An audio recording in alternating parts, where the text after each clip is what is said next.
What duet? Hey, the man, what's up? They say what's up, don't you? Let me get through that. What's this here? Let me see. Turn this bitch around. I went like a my page. How you turn it? Oh, gang, we out here, though. How you know, man? Gang shit, man. I ain't gonna who on this bitch? Hey, you know what I told you? Shit, motherfucker, shit. I got 100,000. Man, I'm on the 9 with M.O.B. What them goons 100 deep. Niggas lying through their teeth. They ain't really in these streets. I got merchant on cheap. I got merchant on cheap.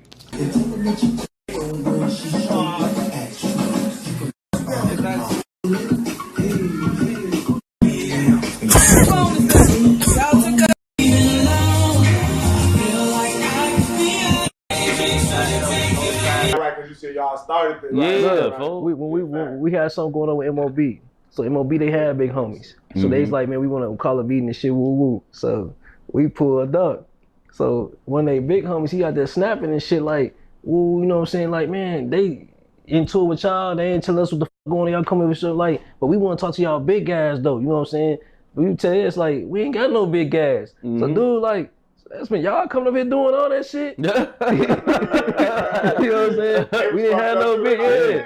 That's what I say, bro. We started to like everybody had big homies until like 600 got invented, and we in like our hood did what we did, bro. We was a bunch of shorties. Even our big homies was shorties. That's the reason why everything was so moving so recklessly. We ain't had nobody showing us the ropes. You know what I'm saying? So everything was so recklessly, and I used to say that shit back then. Until late before I got booked, I feel like that M.O.B. they had big homies, so they was showing they shorties the ropes as far as when it came to a lot the of war. That shit, yeah. You know what I'm saying? They was moving like how grown we weren't moving like that. We was moving reckless. You know what I'm saying? We didn't have nobody showing us like this what you do. They was moving like, you know militant what I'm saying? A little militant, bit, yeah. bro. They was moving. Yeah, they was moving. So when y'all used to see that shit, hold on, we got to tighten up. These motherfuckers. Nah, I felt some type of way. I used to feel some type of way. Like, damn, fuck we doing wrong. Fuck we doing wrong, B. I'm big, fuck. Real shit. Trigger, you said you was 19 when you caught that case.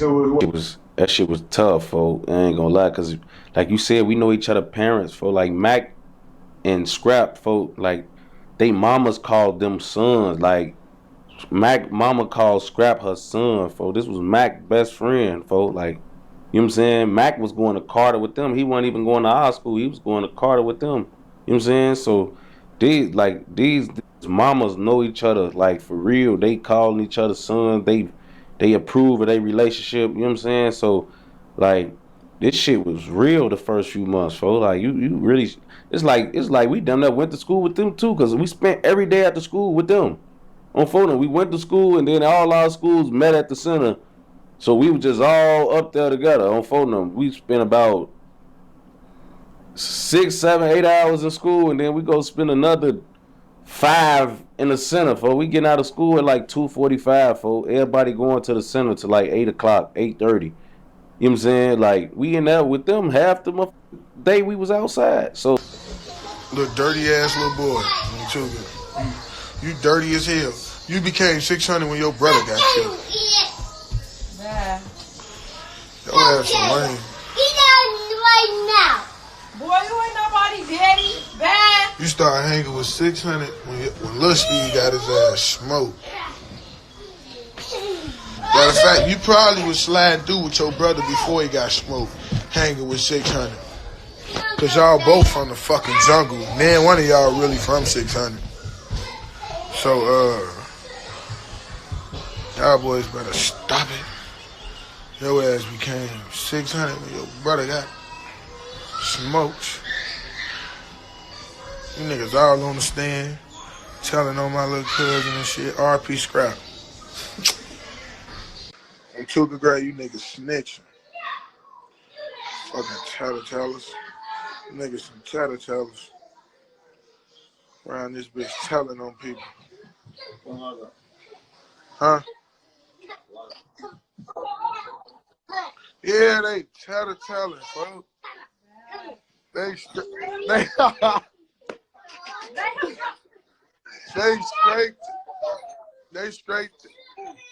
They straight tattling around this bitch. Huh?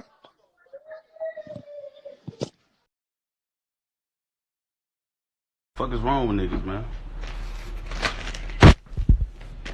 600 versus M.O.B, the war that never ended.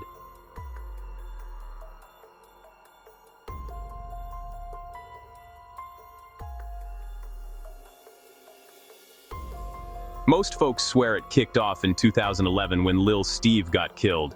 That's the internet version, the drill YouTube version. But ask the ones really outside. They'll tell you different.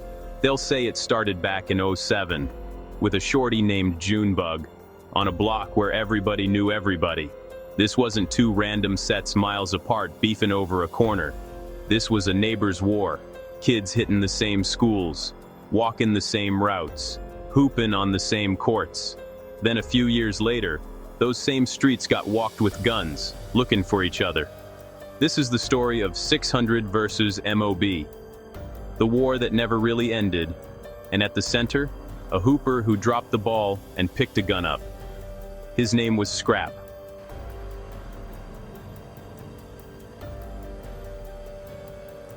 Ain't nothing bigger than a mob. And if you fuck with us, you gon' get your ass a bond. I just beat another case, but I ain't get no fucking bond. I just paid for the lawyer, then he do his fucking job. Then I'm right back in this field, where it's all we knew is kill. Some stories we already heard. I knew Scrapp was a real savage one time, but one time I picked Scrapp up. I picked Scrapp, Baby, Stain, I think like Freaky or something. I just had like an old Lincoln. Now it's all of us have been my Lincoln, but it's like the old school Lincoln. That bitch fill up with niggas, and we put hella guns in them bitches. One time Scrapp be in the car, we only been in the car for like 2 minutes. I swear to God, he get in the car, and nigga said, "I'm ready to kill." I said, "Oh shit, we dropping his ass back off." Act I, the first body they never forgot. Junebug, 2007, 2010. Before drill was even a word, before folks knew 600 or M.O.B, the South Side been keeping score. In 2007, Junebug, reppin' M.O.B, got killed. Street talk and a bunch of docs said the shooters were from what folks would later call 600. To outsiders, it read like just another Chicago headline. But on that block, it hit way closer than that. Junebug wasn't some random face, he was one of theirs. And it happened on they side. They turf. That matters in Chicago. Where it happened, who it happened to, who did it. It all adds up to how far folks will go for get back. And here's where this war ain't like the internet beefs you see today. 600 and M.O.B wasn't on opposite ends of the city. They was right by each other, same side of town, same stores, same blocks, just a couple turns apart. Later, folks like Tay Capone would break it down.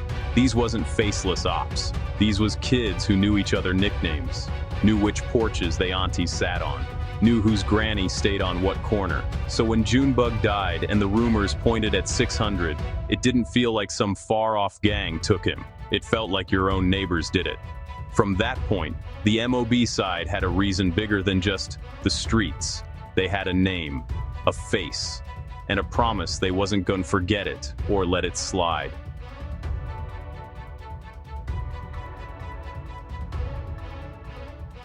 Scrapp, the hooper before the war.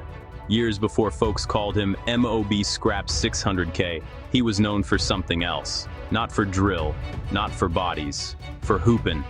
Folks say Scrapp could drop 30-40 in a game, the type you hear about 3 schools over.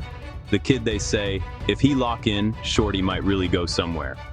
But a jumper only take you so far. When your block run on disrespect and pressure. Word from interviews and street videos, 600 used to slide through and press him on his own block. On the court, Scrapp was a problem. Outside that gym, he ain't have the name yet to make dudes think twice. One story says his own guy, McAdoo, ain't stand up when 600 pressed. Imagine how that feel. You the man on the court, but off it, you the target. Drop 40 tonight. One gun erase all that in a second. To have a younger brother that you hearing is out here doing all type of shit in the streets and shit, like how did that make you feel? Like, no, like damn, like little bro getting a little too active out here. That shit hurt me, bro. That shit hurt me as a big brother. I felt like I failed my little brother at that time, you know? But when he did jump off the porch, I was in jail.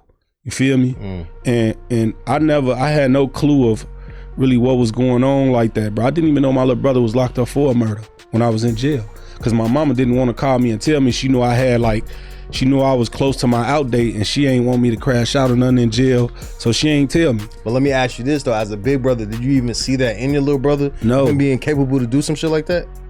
It's more so he got found not guilty. So But I know what you mean. Yeah, like even if just being in the streets out there alone, no. You know what I'm saying? I ain't never see my little brother being on no sliding ass shit or just in the streets, bro.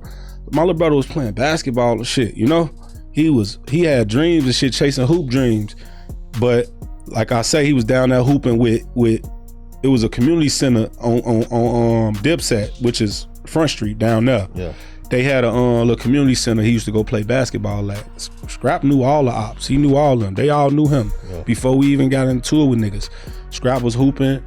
And then when shit kicked off, he was over there in the hood. You got niggas coming to shoot at him and shit. He a shorty. He some 12, 13 years old getting shot at and shit. So he looking like, damn, these niggas don't get no you know? Yeah. So now it led to him wanting to be under his brother.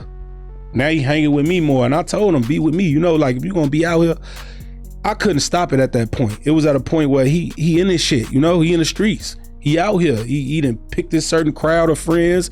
He popping out with his friends all the time. I just tell him, I always used to tell him, be smart, bro. Don't be, you know what I'm saying? Don't be loose out here. Don't be dumb to this shit. But at that time, I was hurt about it because it's just like no big brother want to see their little brother doing that shit. If you happy to see your little brother doing some shit in the streets like that, you not a real big brother. Because I grew up, my big brother and them wouldn't even let us smoke around them and shit. You know what I'm saying? Like, so yeah, it was definitely a hurtful thing to see my little brother pick the streets. Yeah, it's tough, but Scrap is one of them names that you hear all the time. You're like, damn, that nigga Scrap was out here on some young, because he was like, what, 14, 15? No, he was 17 when he died. 17 when he died, but he was out active at like 14, 15, right? Yeah. That shit. 13, shit. To be honest, my little brother was always the movie type. He always moving around, couldn't sit still, always want to go outside. But the week, matter of fact, 2 days before he died, because he had just recently got shot, like 2 different occasions before he died. Like all this happened within like a week, 2 in a week frame, 3 different occasions, and the 3rd occasion that's when he died. But he was shot in the chest, you know what I'm saying? And he was healing, he was at home. So it was just this one memory that stood out. Like me and Scrap, we ain't never like sat in the crib and we was on, what we do? We was playing 2K. I'm talking about 2K, like we played that shit the whole day, like all day we laugh and talk, and and it was like God just gave me that last time with him, you know what I'm saying? As a brother. Without the streets, without none of that, it was all just blocked out. We was just at the crib. We was sitting in the room, me, him, and my homie E-Well. It was different. You know what I'm saying? It was a different feeling. I actually got to see him be like my little brother. You know what I'm saying? Happy, and that shit was deep. Like it was just a different feeling. You know what I'm saying? It ain't involved the streets or nothing. It was I don't know. It's like that shit crazy, man. Just thinking about that shit, for real. Yeah. Yeah, that's just a different thing we did. Okay. Were you there any times that he was shot? One time, the first time. Yeah, I was there. Can you take me through what happened? Shit, I ain't gonna really get deep into that like that. Neither. I don't really wanna, you know. Because at the end of the day, shit, people ain't get caught. It is what it is. So. Well, yeah, no, I would never ask you who did it. Shit. You know what I mean? I would never. I feel you, though. Shit, his ass. I keep it 100. Shit, Scrap was being tough. He was a tough ass guy. That's all it was. Shit wouldn't even happen if you really want to know. Yeah. What was your reaction when you first heard about him getting shot the last time? Like the last time when he died? Yeah. Shit, I got a call 1 in the morning. That shit was the worst call I ever got in my life. Like, but you know what's crazy? I swear to God, I don't even like speaking on this shit. The day he left out of the house, we was arguing about cause he steady want to go outside and he shot in his chest already. See what I'm saying? He feeling like cause it's not hurting that bad, it went in and out, he could still be moving, you know? So I'm like, you need to sit your ass down. Your ass just won't sit down, you know what I'm saying? So he basically just, you know, telling me, I know I'm good, man, your ass be, you know, now we fake arguing, whatever it is. But I told him before he left out of the door, I'm like, bro, you gotta calm down, bro. Ain't shit in store for what you doing, but life, but definitely in jail. And I told him that shit, I promise you, before he walked out the door. He looked at me in my eyes, he say, I know I'm gonna die anyway, I see it coming. I promise you. Said his exact words, the day he left out of the house, he died, literally. You know, being a parent and, you know, having the kids you have and dealing with, you know, what they gotta go through. Man, it was, you know, when they young, man, it's cool growing up. When they young, they growing up, you know, least worries. You ain't got no worries until they start getting off into the streets, you know. But me and they mama, we wasn't seeing it because they was young. But once they started like getting into the teenage years and stuff like that, we still want a lot of stuff I didn't see. You know what I'm saying? But man, it get hard because now we gotta run up to schools. We gotta worry about them in them streets, you know, and then to not only that is like my son Brian, you know, Scrap. He was the youngest out of all my sons. And man, it's rough, man. It's like I want to protect them, you know, as much as I could. You know what I'm saying? And it's like certain neighborhoods, once they start getting into the streets, it's like certain neighborhoods we couldn't even move to, man. We couldn't move over here. Like if my wife say, I'm going to look at an apartment over here, you know, we can't go over there. You know, you can't get no crib over there. And, you know, we got our sons that's with them over here, and then you move them over there, you know, it's gonna be a problem. You know what I'm saying? And imagine being able to build an app with your name on it. we had, you know, with my wife, we had 5 sons at home. And Scrap was the youngest. And no, like I say, my wife did her best. She did everything she could, you know, in raising her kids, and she raised them well, you know what I'm saying? I got other sons outside of that, you know, and all my sons' mothers raised them well, you know what I'm saying? And I always been there with them to try to, you know, be a father to my kids, which I've been in their life, you know what I'm saying? But it's rough when they start going to jail. You know what I'm saying? They acting up in school. You gotta go up to the schools, and, you know, but it's life, it's part of life. Some kids get it and some kids don't. You know what I'm saying? Yeah. Like I say, my son Scrap was the youngest. And to me, I think he was the worstest one out of all my sons. Like, when he jumped off that porch, you know what I'm saying? Like, yeah. He was like I say, man, like, I talk about this on my stories.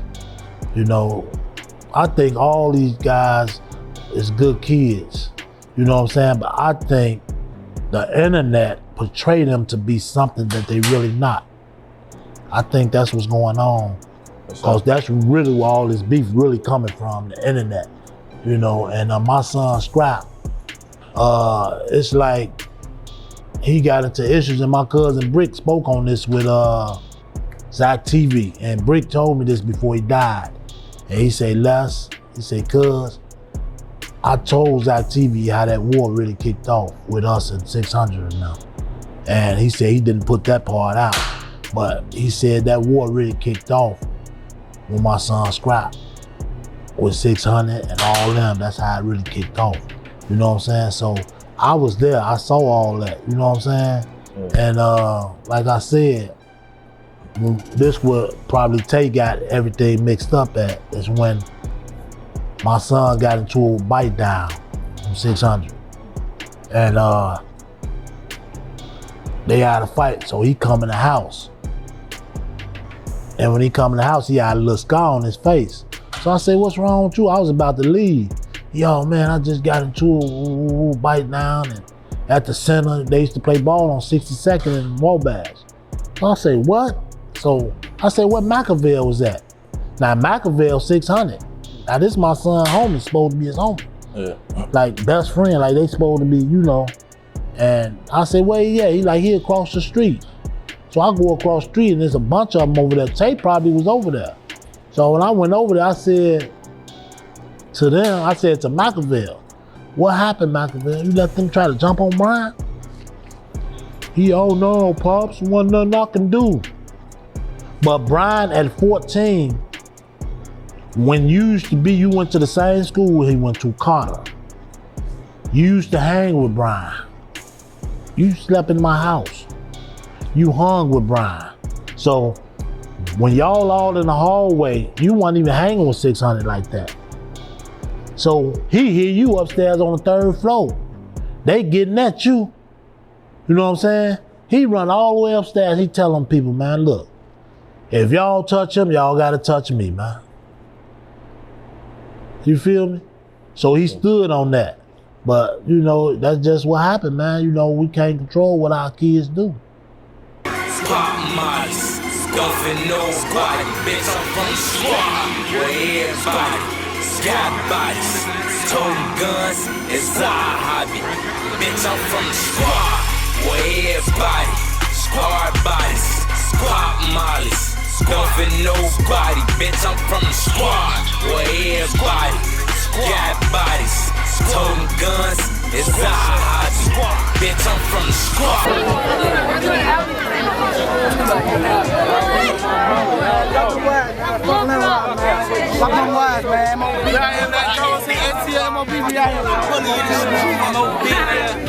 Hey, man, ain't shit bigger than the mob, man. Fuck the weight, man. 600K, man. Bigger than the mob. BD's now 75, man. 05 where we out. Fuck me. What? M.O.B. It's only 2 police. Fuck the job. I see my nigga mob. Ain't nothing bigger than the mob, man. I got them on camera. 7 days. Hey, but we down here. Get to it with this shit, man. How you know, man? It's M.O.B. shit, man. Shout out to Brick Squad, STL, man. We out here, man. Mom fat ass. Fuck you, man. We so BDK over here, man. Fuck the op. Wait till all this new shit drop. Alright. Man, Dooski. We got 3 rules. It depends on what they on. Come in, take off your clothes, sit down. Alright, I can do all that. I'm telling you, that's how. Yeah, Lil Scrap did. He used to walk to the hood and beg us not to kill his son on phone. Yes, he used to beg us not to kill that man. So now, Lil Steve, he involved though. Like Lil Steve ain't trying to hit it with them niggas, man. Like Get you some money. I just want it. What's that shit that went? I just want it. Hey, fuck you though, nigga. You know, fuck him though, nigga. I'm M.O.B. before anything. I just want it all though. I feel that song though, but you still a bitch. Sister, folks, on my son. We didn't know Scrap had a brother, folks. I was hanging with Scrap since 2007. You wasn't supposed to know. Look, but listen. Nobody from my hood, me and Mac was hanging with Scrap. This was you ain't supposed to know. We didn't know you existed till you I don't understand why. I like that. Y'all was lying, I like that, bro. I like that motherfucker don't know me. I get it, folks. I get it. Look, I was one of them niggas on that block. I ain't done. Look, listen to me. On my dead sister, folks. At some point, the switch flipped. They say he got tired of the picking, started pressing back, and there wasn't no going back. The ball got left behind. The backpack turned into a different kind of bag. That kid folks swore could go far in hoops, became a name that made whole blocks move different when he popped out.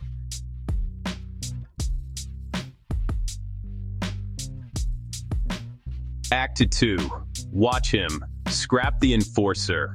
Ask anybody from over there or across the way. When they speak on Scrap, it sound the same. You peep a pattern. Bro wasn't just dangerous here and there, he was steady with it. Tay Capone and Nem Dunn said it 100 ways, but the message the same. Scrap was one of them ones you had to watch. Not off tweets or lives, but cause he really popped out. Some videos claim he kept a real list. Bodies tied to different sets, 600, O Block, and a few more. We not here to say what's fact and what's myth. This a documentary, not a courtroom. But what we can say is, back then on that side of Chicago, his name held weight, and nothing paints it clearer than a story that surfaced years later. That Trenches News sit down with Cam Capone.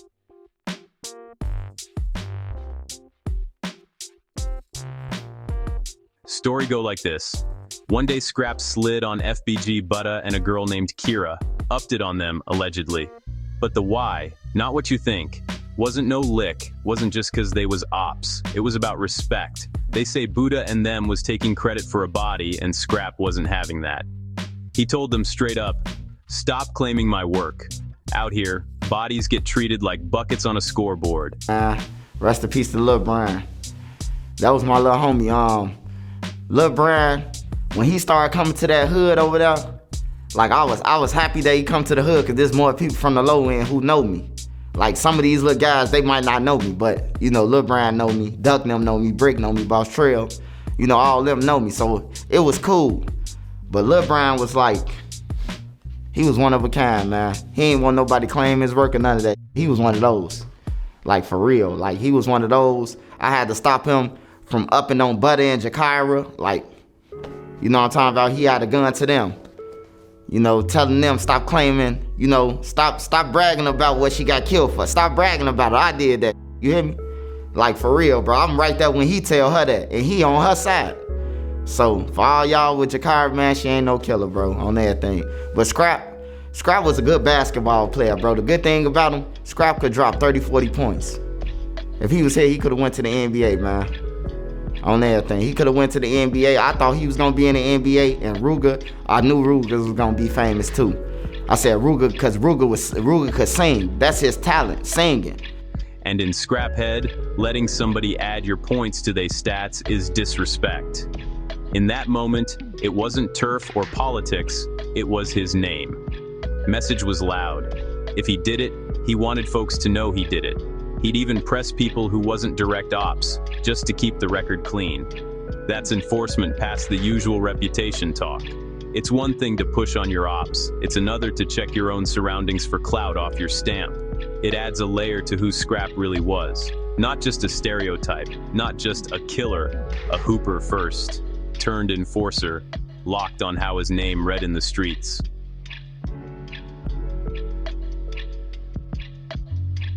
Same time all this going on with M.O.B, 600 building a roster of their own. One of the main pieces, a teenager the whole world was about to hear, L.A. Capone, ACT third, 600's young stars, L.A., Tay, and FN. M.O.B had older militants, and Scrap was coming up fast. 600 had young stars of their own getting motion. Tay Capone breaks it down like this. Him, L.A. Capone, and M.O.B FN, like the Three Musketeers. That's wild when you think about it. A trio that would end up split on opposite sides of a deadly war. But early on, they moved like one unit. Not just names in songs or some internet clip. They were kids together for real. Tay says they had buzz early, before cameras cared. By 15, folks in the area already knew their names. Faces you recognized at school, on the block, at games, not off rap videos. Off the streets they shared every day. That's what gets lost when people only watch edits and compilations. This wasn't content, it was real life moving fast. These weren't characters built for clicks. They were teenagers, barely older than freshmen, already known in real life before the blogs, before 1 million views ever showed up.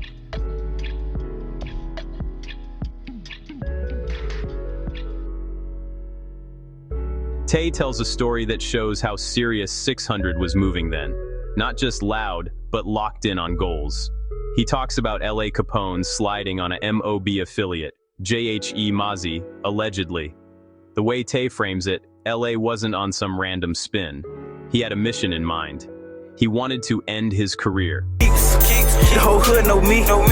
No new niggas staying on the block making guap trying to feed the 10. When you heard that he had been shot again? Yeah, I had been shocked because I thought like, you know, like I wasn't even aware where the fuck he was at. Like I didn't even, when I heard he got shot and where and how, like when the shit finally started, like, the fuck, because like me and LA, like, the thing was, like, we kind of called each other about a lot of shit, especially shit that was unsure, you know what I'm saying? Like, if we didn't really know the total outcome of shit, like, I remember one time he had caught a case, and me, I was kind of in and out of the juvenile system, and him, like, as like far as just going to the Audi home, so when he fake called a little case shit, folks calling me, asking me what's gonna come with this and what's gonna, you know, like, shit like that, and I'm like, you know, just telling bro shit, like, so if he like unsure, like he went there without knowing what was really like up to the place and people over there, and if he would have called me, I would have told him, like, nah, let's not do it like that, or let's not go without this, or, you know, let's just like, let's be smarter, you know what I'm saying? And when I found it out, it was like, I was shocked, because I'm like, what the fuck was he even over there doing? What was going on, you know what I'm saying? What happened after when you got the call about it? I mean, when I got the call, he was still alive at this point. He wasn't pronounced dead. So when I got the call, I didn't even have a ride, so I tweeted Durk, and I tried to like get the news. Like I thought he was gonna be able to come grab me. You know what I'm saying? He couldn't. I ended up getting in the car, getting traffic, and I went to go grab him.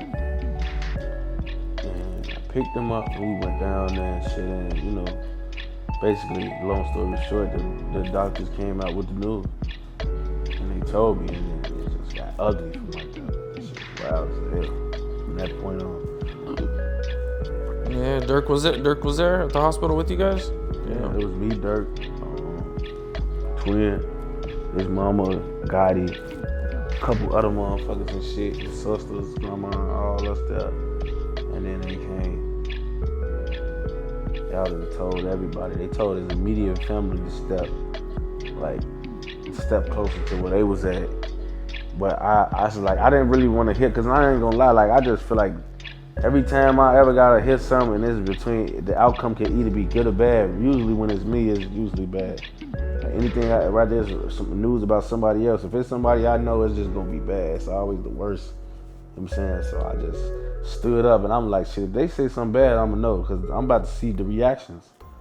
And so it's like, as soon as they open their mouth, it was like instant tears, hollering, all this and that. And I just knew, I'm like, damn, it's over. It's over, they killed him, we gone. I called Rondo and C-Day. I called Rondo. Rondo was somewhere else. C-Day and Buka was at my crib. I called Rondo first, then I called C-Day now. And they was like, they like, bro, what you mean? I'm like, bro, it's over. Like, he dead, bro. He dead. They just told us, bro, he out, you know? And it was really emotional. And then I started crying on the phone and shit. Phone them, C-Day just was like, what? Like, he really just wouldn't understand, you know what I'm saying? Shit. Buka was in the background, and it was like, everybody just started rushing up there. People started popping up. Should you be using this new? Do you remember who was the first guys from 600 that you met or would become 600? First I hung with on 600 was DThang. On Steve McGee, nigga, DThang. I hung with DThang for like 7 months to almost a year before he died. So like 7 months, almost a year till he died, bro. No. And that's Bite Down's brother? No, that's Trigger, M-Thang, and Damo brother. I say like a year till he died. Like a year and 6 months till he died. I said the wrong shit. DThang was the first, cause I ain't trust everybody. Steve the one made me hang over here with these niggas. I stayed on 51st and King Drive with the Young Money and the Matt Boys, and I hung around DJ and all of them, the older niggas from Young Money. And Miko is my cousin. Miko Buchanan, he's locked up for LA murder. Like, on Steve, he's my big cousin. Hold on. A guy locked up for LA Capone's murder is your cousin? Yes, Miko Buchanan, that's my big cousin. Love him, respect him to death. I was hurt. I was crushed when I heard that shit, and it f***ed me up. I stopped coming around. I stopped hanging. I stopped, like, when it comes to that type of shit, I feel like you don't care about my life. You did that shit, you risked your family getting, you know? So I fell back. I love my aunties, all that shit to death, but I feel like my cousin put me in a predicament where, what if these kill me because I'm like, you know? But I didn't care about that. It's family over everything, like, you know? But I still move how I move, gang. I love LA to death. That shit tatted on me 3 times on Steve. So I felt like fell out with family, all that shit because of shit like that. Like my cousin right now is Jovan Boyd, the cab driver that Rondo and C they locked up for. That's my blood cousin, Jovan Boyd. Like this shit don't nobody know, like real shit going on. Like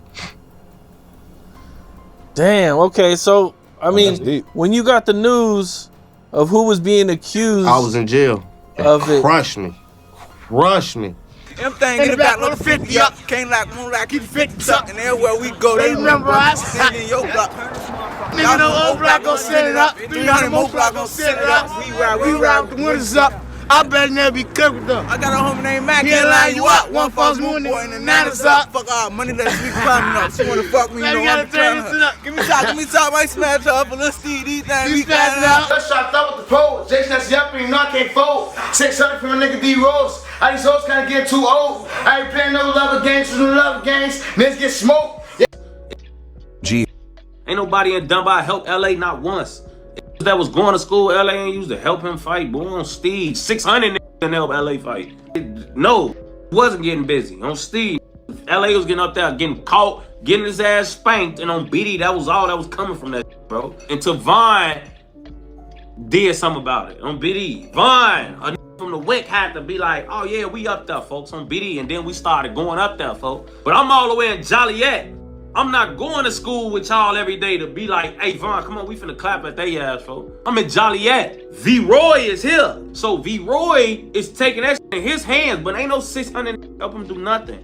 Ain't no 600 get on that night. When Vaughn got on that, 600 was on that, but a lot of went on that before folks got on that and when it did something about it. Met him, then you got booked, he had cuffed around though, like, well, they got, you know, they got Jim, Buka eventually. You know what I'm saying? Like they all was like around like in 2013. I was locked up. I was booked the whole 2013. I got booked like October 2012. So the whole like 9 LA, all that shit. I was locked up for that shit. I ain't get to see none of that shit.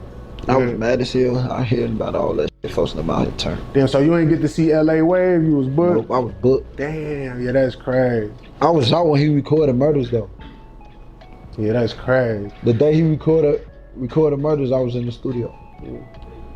What was your relationship with him though? Like, cause he original 600 too. He over there when you was like y'all started that shit. He a shorty, like y'all cuffed him up, like. Yeah, like back then, I ain't gonna lie, like I was the like muscle of the hood, like. And one day I came home and I seen LA. I'm like, I grabbed it, like, boy, who the f is you, boy? I'm like, see they, who is this, boy? See they walk past us, like, boy, that's Buka man. I walk him over there to Buka and Buka, I'm like, Buka, he good, gang. He like, yeah, I'm like, who is this? He like, this LA. We one of the guys from damn, what's that BD hood, Newtown. Newtown. Yeah. He like, he BD from Newtown, gang. He good, gang. I'm like, yo, word. So Buka brought LA to the hood. Like, so like ever since then, like, we was locked in.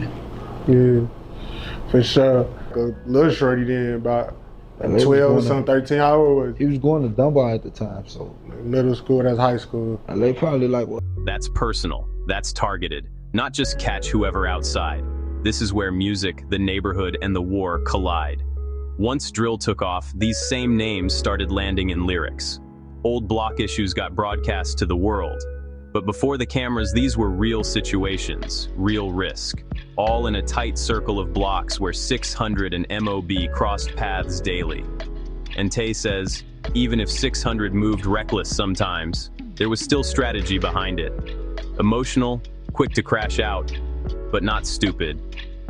After certain moves, they'd disappear for a minute, slide to the low end, post up on 400 East for a week. Thunder and lightning, Tay calls it. Hit hard, then vanish, before the storm swings back. So on one side, M.O.B, older, militant, structured. On the other, 600, younger, more reckless, but still thinking moves through. In between those energies, the neighborhood itself, carrying the weight. Act 4, Lil Steve and the orchestrated hit. If Junebug was the spark back in 07, Lil Steve was the boom the internet never forgot. By 2011, 600 and M.O.B were way past talking. It was beyond words, strictly motion. Different videos and street storytellers say what happened next was an orchestrated hit. Lil Steve from 600 got marked. Target on him. Bros over hoes, yeah, you know you just got chose. Yeah, I keep that big ass cold, man, they call it the fofo. I blow at your dough if you get out of line, bitch. Yeah, it's Lil Steve, man, the fluff. Yeah, I fuck with the bricks, the Fang City 600. Yeah, that's my fucking clique. New Park, L's up, yeah, that's the real clique. Ooh, what the f is you like? You barely got friends and this he pulling capers. He was a stain heading ass nigga. I remember Lil Steve, he robbed him with a BB gun. He robbed them. They didn't even have the money for. He took them to the ATM at gunpoint. Take them on the drive to the ATM. Put your card number in and get me the money out. Damn, for who gonna even try that, for? Oh, he walked them to the store. Walked them to the store on the run, folks, and made them put their numbers in, folks. By himself, he different, folks. He came to our school, folks, and immediately started robbing Bessie Ross, folks. Immediately. Our teacher come to school with the new nice BlackBerry phone, our gym teacher. He take her shit. While we in gym, she looking for us, steady going to her office and coming back. That bitch gone in Lil Steve pocket, turned off. On BD, we get out of school, folks go murder her. He go right after school, can't get. Bite that baby face, them niggas got Rondo, them niggas got on the stand on Scrap when Scrap killed Lil Steve, right? Don't talk about that though. Motherfucker forget that happened, right? So that ain't happened in no period of time. I done ran through that on the Reddit. So say it again. Bite down, baby face, all them little niggas, they Rondo, all of them got on the stand on Lil Brian after he killed Lil Steve. Ain't no names, but motherfucker come out the hallway and get it, man, free Rondo, man. Motherfucker come out the hallway and get to doing their thing, but it's like, I respected bro more that day because he could have ran back upstairs like, trigger, they down there, get it on, come on, anything. He came out there and did his shit. For sure. You feel me? Shorty got up out of there. When I come downstairs, the dust was settled, but both of them, they standing around a body. When I get to the body, I walk up. The fucked up thing that hurt when folks reach for my pants leg. Those got shot right here. So I'm looking at my homie Dez like, what can we do to help Lil Steve? Yeah. We can't do shit. We ain't trained for this shit. And you know in the movies, when you get shot like something like this, it's over with. But I was standing over little bro, and folks reach for my pants leg, be like, the bottom of my shit. And that shit fucked me up. Wow. You know,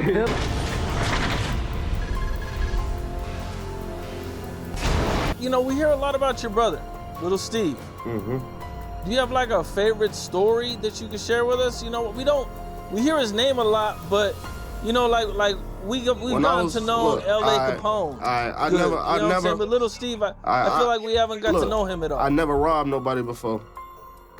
I got two. First of all, we was on a block bounce. Steve had a motherfucker lighter gun. You know the little lighter guns that look like a gun, but it's a lighter. He robbed the bitch with a lighter gun. He, give me the purse. Ooh, he took the purse. We all laughing. We running. Whole time it's a lighter gun. He clicked that bitch's lighter. She scared as hell. The second one, we one day. We ain't got no weed. That's why I said do anything to get high. Like, we ain't got no weed, no shit. We walk through the block. We walking down the street. It's raining.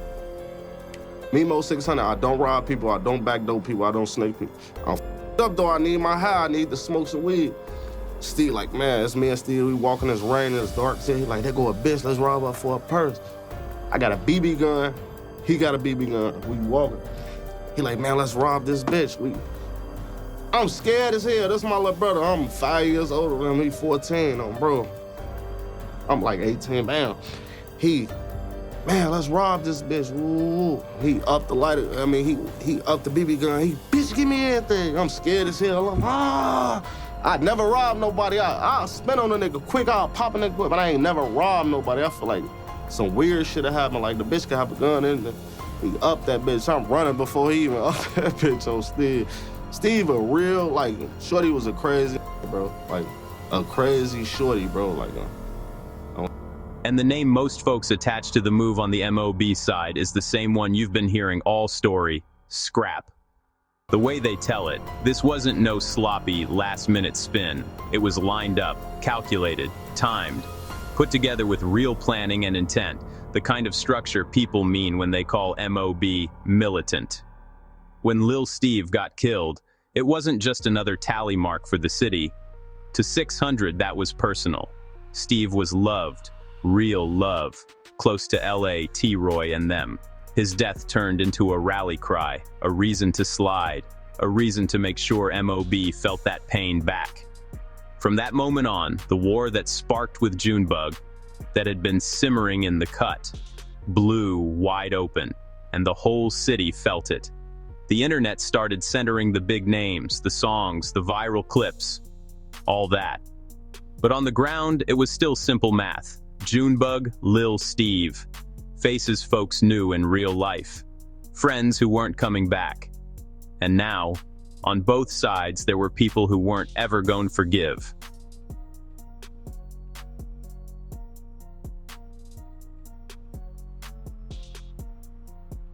Act Fee, the get back after Lil Steve. When Lil Steve got killed, it shook 600 like an earthquake. This wasn't a slogan on a t-shirt, this was family. Somebody LA, T-Roy, and the rest really loved. In Chicago, pain doesn't sit still, it turns into motion. Online, people talk about get back like it's a game mode. In real life, get back means one thing: more bodies, more moms crying, more blocks going quiet, more retaliation in the air. After Steve's killing, widely called an orchestrated MOB hit, with Scrap named heavily in street talk, 600 locked in.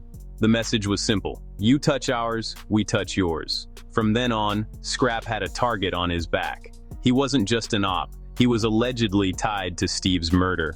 MOB held Junebug for years. 600 held Steve. Same patience, same watching and waiting. 600 played that game too, lurking, timing, waiting for one slip. For the moment when the name everyone wanted wasn't covered. In wars like this, nobody stays up forever.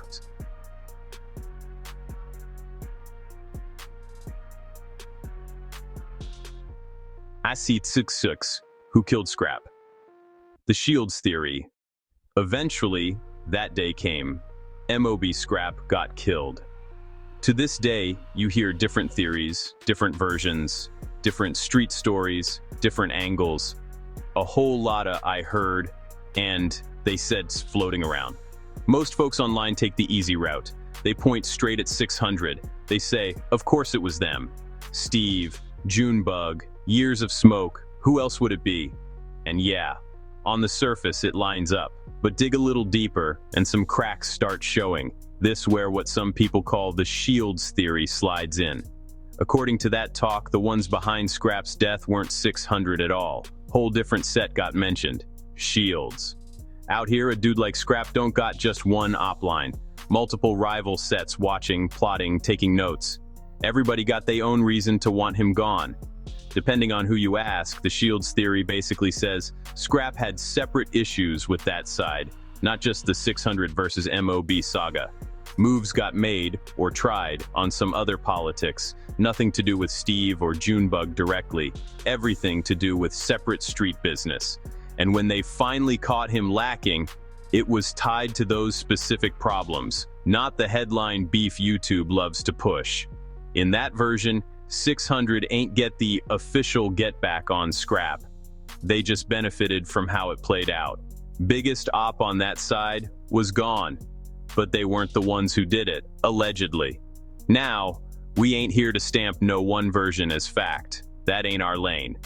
We not police, and we not in them courtrooms. What matters is this. Off the internet, people from there still argue it out. Everybody got receipts, everybody got a source. They debate it heavy, inside info here, street proof there. And the Shields theory points to something bigger about how this war really moved. It wasn't just a straight 600 versus MOB line, it was way messier than that.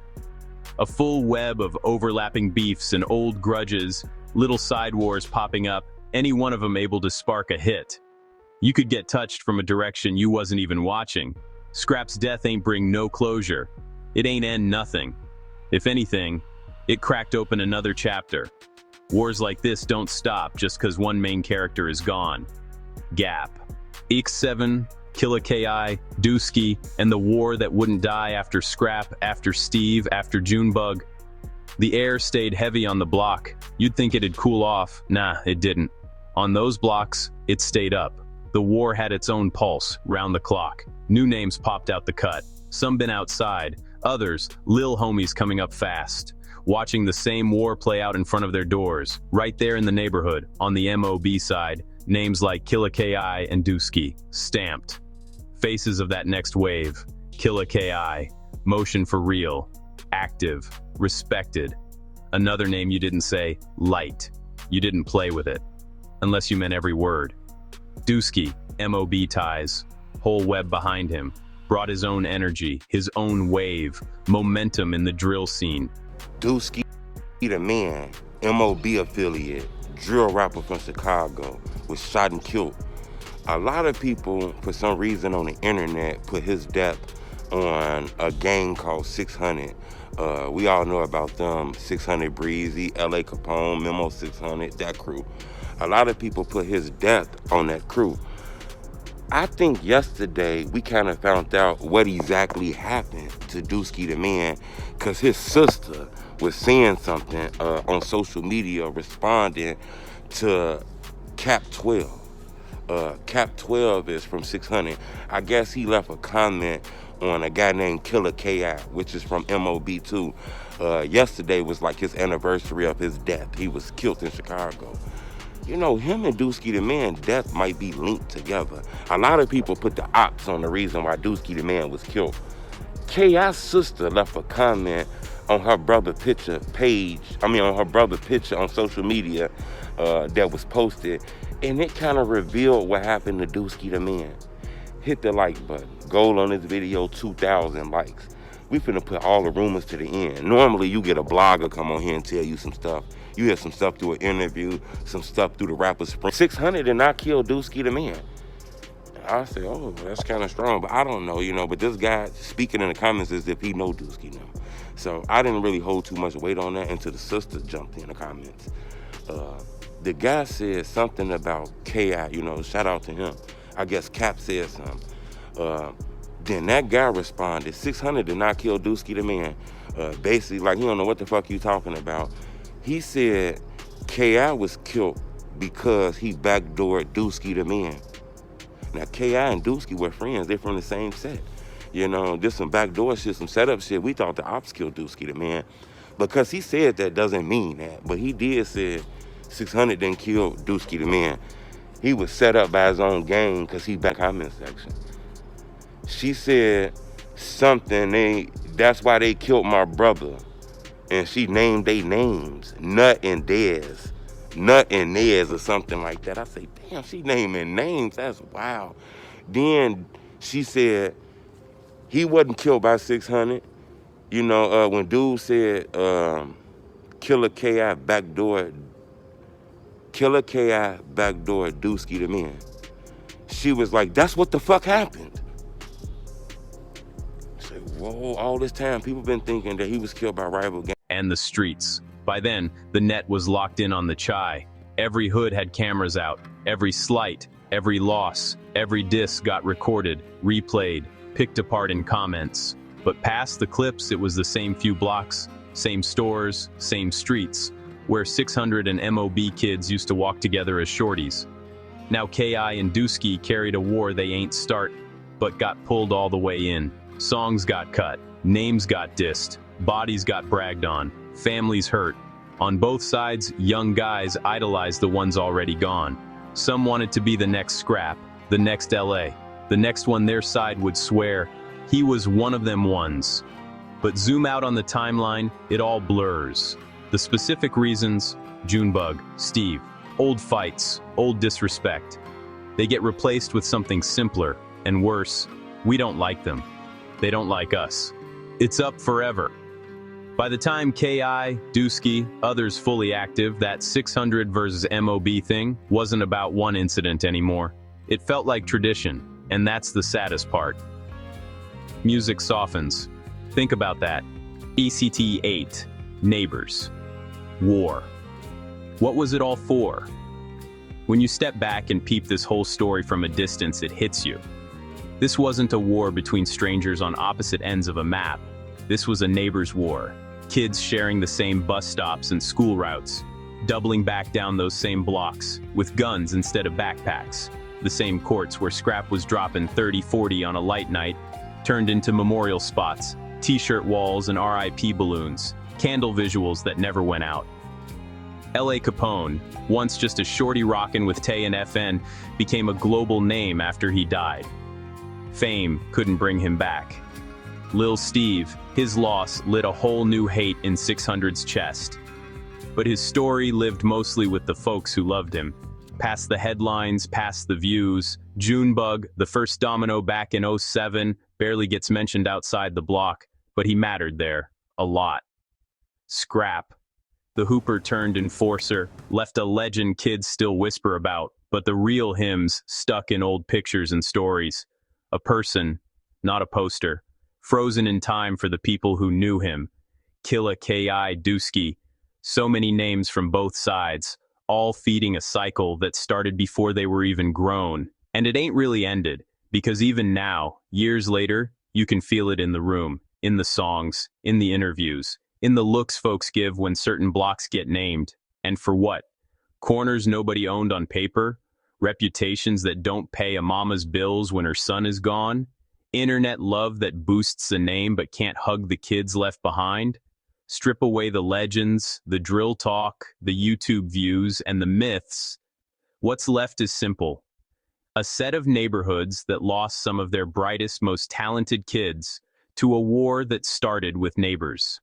Over time, the world turned that pain into entertainment. Comments arguing about who won while mothers plan funerals. There is no winner when both sides carry caskets and broken families. 600 versus M.O.B. will always be remembered as one of Chicago's infamous neighbor wars. But if you really listen to the ones who survived it, the real message ain't who slid the hardest. It's not a scoreboard. It's not body counts. It's how fast a block full of kids turns into a battlefield, and how many lives get lost before anybody asks, what was all this really for? Was any of it worth it?